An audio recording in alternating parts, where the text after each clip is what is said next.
шайлоого барбай койсом күнөөкөр болбоймунбу? Эч кимисин деле тааныбайм. Анан кызыкчылыгым деле жок. Жа, бул шайлоо туугандар мындай да, Кыргызстандын тагдыры. Буга мусулмандар кош көңүл болбош керек.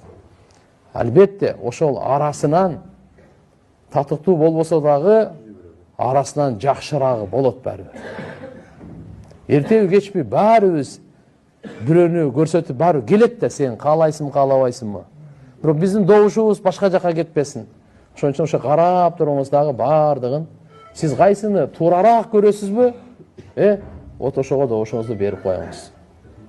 Кайсынысын туурараак көрөсүз? Кайсынысынан үмүтүңүз бар? Ушулар мамлекетти эртеге бузбай, талкалабай, бөлбөй, бекемдеп, гүлдөтөт, колунан келет, бекем адис өзүнүн эмесин. Аны карайсыз, билесиз. Ошо менен анан Кудай кааласа, бирок барбай койбош керек.